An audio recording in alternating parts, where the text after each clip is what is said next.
यंत्र होता है राजनीतिक का कि भाई सबसे बड़ा जो है बढ़िया, सबसे अच्छा और बढ़िया भिखारी देश को बनाने में कौन व्यक्ति आगे है, तो सबसे आगे है भिखारी बनाने में नरेंद्र मोदी। इसी बात को जो है उन्होंने कहा भी है और समझा भी है, और इस बात को आज सब जनता मानती भी है कि सबसे ज़्यादा भिखारी और सबसे ज़्यादा गरीब देश को बनाने वाला एक ही शख्स है, प्रधानमंत्री नरेंद्र मोदी।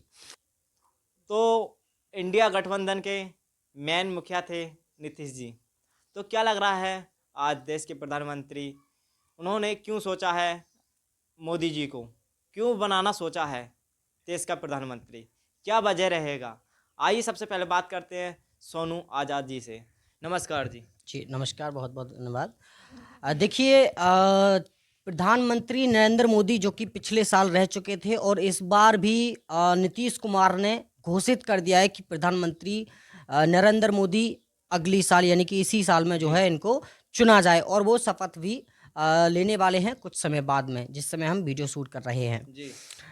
सबसे बड़ी बात आती है कि ये एक पलटू चाचा नाम से मशहूर थे, और हमने आपने इस पब्लिक डिजिटल मीडिया चैनल पे भी आपने एक इंटरव्यू और देखा होगा जिसमें पलटू चाचा नाम से मशहूर एक अलग तरीके का वीडियो बनाया था। पलटू चाचा क्यों कहेंगे? पलटू चाचा का कहने का मतलब ये है कि इन्होंने सबसे पहले गठबंधन तैयार किया अपना, कि हम एक गठबंधन बनाते हैं और उसमें जो है अपोजिशन पार्टीज को रखा जाता है। अपोजिशन पार्टीज को रखने के बाद में उन्होंने कुछ 1.5 महीने बाद में उन्होंने सोचा कि भाई मुझे गठबंधन से निकल जाना चाहिए। गठबंधन वहीं का वहीं रह गया और नीतीश कुमार जो है बीजेपी में पहुंचने की कोशिश करने लगे, यानी कि उसको हटा दिया गठबंधन को। उसके बाद में राजनीति का मतलब ये है कि अलग तरीके से माइंड को चलाना, ये ना एक बिजनेस से भी ज़्यादा मतलब अलग टाइप का माइंड होता है, राजनीतिक माइंड। इसमें ऐसा सोचा जाता है कि जनता को एक्चुअल में बर्बाद कैसे करें, और जनता ये जो सोचती है कि भाई आने वाले समय में कि भाई जब भी अगर जीतेगी बीजेपी किसी भी स्टेट से, तो उसमें ईवीएम की धांधली को जनता रखेगी। और ये बात को पक्का जनता जानती भी थी कि भाई हर एक जगह ईवीएम की धांधली होती है, पक्का होती है। तो इस बात को कुछ उन्होंने डिस्कस अलग लेवल से किया कि 1.5 महीने बाद गठबंधन से निकलने के बाद में नीतीश कुमार ने फिर बीजेपी में ज्वाइन होने के बाद में इस बात की वजह किसी को ज़्यादा लोगों को पता नहीं थी, यहाँ तक कि आम जनता तक को पता नहीं कि भाई नीतीश कुमार एक्चुअल में कर क्या रहे हैं, जो कि बिहार के सीएम हैं, चीफ मिनिस्टर। अब सीधा कहने का मतलब ये है कि बीजेपी ज्वाइन करने के बाद में फिर ये इंडिया गठबंधन को ज्वाइन कर लेते हैं। एक्चुअल में इसका मतलब पूरा समझिए कि अगर ये एनडीए में चले जाते हैं, एनडीए में ये बीजेपी पार्टी आती है, बीजेपी भी आती है, तो उसमें सीधा कहने का मतलब ये रह जाता कि भाई जो है नीतीश कुमार के नाम पर वोट नहीं आया है। एक्चुअल में जो अपोजिशन पार्टीज भी आई हैं, कांग्रेस मान लीजिए, चाहे सपा मान लीजिए, चाहे कोई भी पार्टीज मान लीजिए इंडिया गठबंधन में, वो मेरी उम्मीद के हिसाब से ज़्यादा से ज़्यादा जो है इंडिया गठबंधन को वोट जा चुका है, और अब जो है इंडिया गठबंधन पूरी तरीके से जीत भी चुका है। बीजेपी हर एक ज़्यादा स्टेट से मतलब हार ही चुकी है। कहने का सीधा मतलब यह है कि जो जनता के मन में डर था कि जब भी बीजेपी जीतेगी तो ईवीएम का जो है धांधली होगी, अब लोगों को लगता है कि भाई अब सच में कोई धांधली नहीं हुई है। लेकिन एक्चुअल में इन्होंने ईवीएम में कोई धांधली नहीं की है, जनता को सच में पता है और पता चल चुका है। लेकिन सबसे बड़ी धांधली आपके विश्वास के साथ में की हुई है कि आपके विश्वास में एक्चुअल में कैसे धांधली की गई है। जो आप पलटू चाचा का नाम सुने हैं, नीतीश कुमार, पलटू चाचा एकदम पलट जाते हैं और एकदम उलट जाते हैं। सीधा कहने का मतलब ये रहेगा, उन्होंने एक इस तरीके से सोचा कि बीजेपी जीतेगी तो प्रधानमंत्री नरेंद्र मोदी जो रह चुके थे उनको अगली बार और घोषित कर दिया जाएगा प्रधानमंत्री के तौर पर। कौन घोषित करेगा? बीजेपी, यानी कि एनडीए घोषित करेगी। अब एनडीए हार गई है तो अब इंडिया का मतलब आया है। इंडिया गठबंधन का सीधा जो है दावेदार है, जो पूरा उनका जो है कह सकते हैं हेड है, वो नीतीश कुमार है। अब नीतीश कुमार पहले जाकर के बात करके आए कि भाई बीजेपी में कैसे कैसे सिलेक्शन सारी चीज़ें रहती हैं। बीजेपी का मेन मुखिया जो है माना जाता है नरेंद्र मोदी को। अगर बीजेपी जीतती तो आगे जो है जनता बताती कि भाई बीजेपी जीते तभी नरेंद्र मोदी को प्रधानमंत्री और अगले साल के लिए बनाया जा रहा है।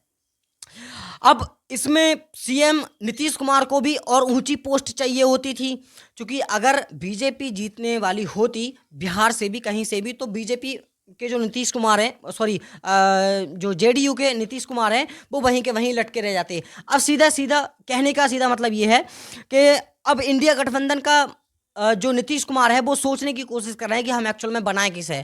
उन्होंने 1 से 1.5 दिन का समय लिया था कि हम एक्चुअल में बनाएंगे किसे सीएम, वो सारी चीज़ें देखनी पड़ती। अब इनको क्या चाहिए था, इनको भाई और ऊंचे लेवल की कुर्सी चाहिए थी, चाहे वो फार्मर चीफ मिनिस्टर बना दे या फिर अगले कोई राष्ट्रपति भी चुनाव जो है किए जा सकते हैं, उनमें उसको सीट दी जा वो तो सरासर बात है, वो तो राहुल गांधी जी ने कहा है प्रधानमंत्री के पद के लिए है। दी जा सकती है। मैंने क्या कहा, दी जा सकती है, लेकिन सीधा कहने का मतलब ये है कि पलटू चाचा ने ही अब जो है बयान कर दिया है कि भाई प्रधानमंत्री नरेंद्र मोदी जो रह चुके हैं उनको अगले साल और दिया जाए। क्यों ऐसा, क्यों बताइए नीतीश जी ने तो प्रधानमंत्री क्यों ऐसा क्या लगा? बिल्कुल बिल्कुल, देखिए उन्होंने इसलिए चुनने की कोशिश की है उनको क्योंकि यहाँ पर हर एक जो है कुर्सी का खेल है, कुर्सी का खेल ही होता है। अभी कुछ समय पहले हम आज़ादी से पहले की समय की बात ले लें, जहाँ पर आप इमेजिन कीजिए कि ब्रिटिश शासन के 300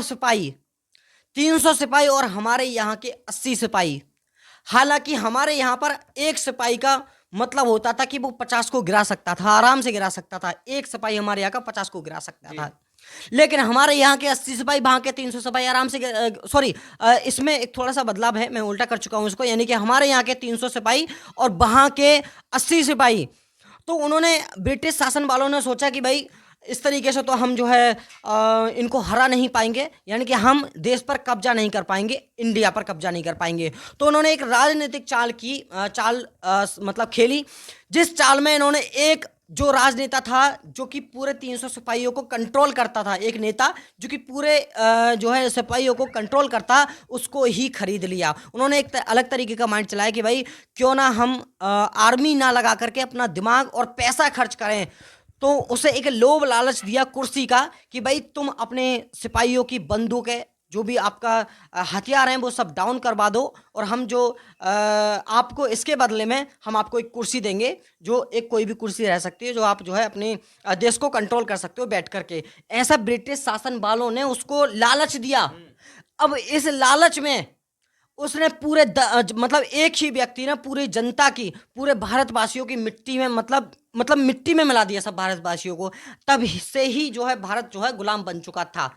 अब तक अब आप लोग सोचते होंगे कि भाई अब भी गुलाम है, मतलब आज़ाद हो चुका है। तो ये सारी चीज़ें आपको बहुत अच्छी तरीके से समझनी पड़ेंगी और पढ़ना पड़ेगा। एजेंडा 2030 का एजेंडा पढ़ना पड़ेगा, उसके बाद में आप समझेंगे कि भारत अपना आज़ाद हुआ है या नहीं हुआ है। और मेरे ख्याल में अब सबसे बड़ी बात ये आ जाती है कि प्रधानमंत्री को ही जो कि नरेंद्र मोदी हैं प्रधानमंत्री, उनको अगली बार में यानी कि 2024 में और अगले 5 सालों तक क्यों चुना गया है? बिल्कुल बिल्कुल, यही है क्योंकि हमारे यहाँ की सरकार में एक सबसे बड़ी खूबी है, प्रधानमंत्री नरेंद्र मोदी जिस तरीके से भिखारी बना सकता है, इंडिया को पाकिस्तान की तरह भिखारी बना सकता है, वो एक ही व्यक्ति है। और हमारे यहाँ पर कोई और व्यक्ति है नहीं। अगर हम इमेजिन कर लें कि भाई नीतीश कुमार भी हो सकते हैं, या फिर हमारे सपा के अखिलेश यादव भी हो सकते हैं, इवन आप कांग्रेस के राहुल गांधी को भी ले लो, वो देश को गरीब और कह सकते हैं कि भाई भिखारी बना ही नहीं सकते। बना कौन सकता है? एक बंदे के अंदर ऐसी खूबी है, प्रधानमंत्री नरेंद्र मोदी के अंदर ऐसी खूबी है जो भारत को गुलाम बनाएगा बहुत अलग तरीके से। जिस तरीके से आप पुराने सालों में देख चुके हैं, उससे भी बहुत बदतर तरीके से। कहने का सीधा मतलब ये है कि आपको भिखारी बनाएगा, और भिखारी के बाद में आप मतलब इस तरीके से पूरी जनता ऐसा हो जाएगी कि भाई मरने के लिए तैयार हो जाएगी, उसके पास रोजगार नहीं होगा, कुछ नहीं होगा। सीधा कहने का मतलब ये है, इन लोगों ने पूरा